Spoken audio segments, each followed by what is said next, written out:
My name is Laila.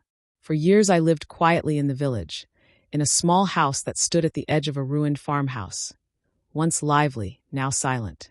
The roof leaked when the rains came, and the walls held the memories of better days. But I called it mine.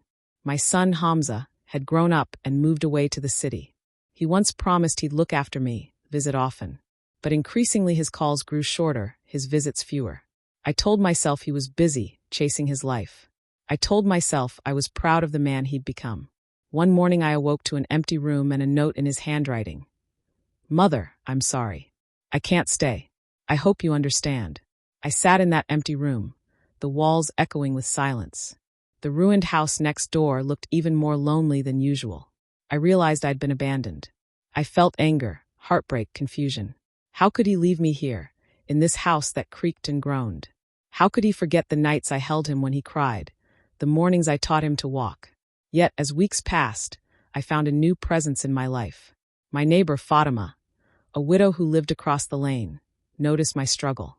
She brought me hot tea, helped me fix the leaking roof, and listened as I cried over old photographs of Hamza as a child. She asked no questions, just offered her shoulder. I realized, in that humble friendship, that abandonment doesn't always define you.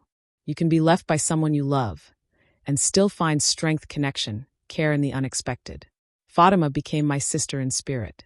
Soon we planted flowers together, watched birds in the morning light, and laughed over memories of our childhoods. One evening, Hamza came back. He stood at the gate of the ruined house, eyes downcast. I didn't meet him at first. I watched him, thin, uneasy, unsure. He said, "Mama, I'm sorry. I made mistakes. Can I come back?" I looked at him. My heart was torn. I remembered the long nights, the silence. I wanted to forgive, but I also needed boundaries. I told him, "I love you, but love isn't just coming back. It's showing up. It's being present." He nodded, tears in his eyes. "I'll try," he said. I stood there, feeling both pain and possibility. I realized my story was not just about being abandoned, but about rising again. With Fatima by my side, I felt rooted, alive.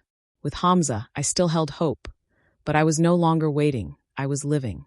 And in that small house by the ruined farmhouse, I found a new chapter.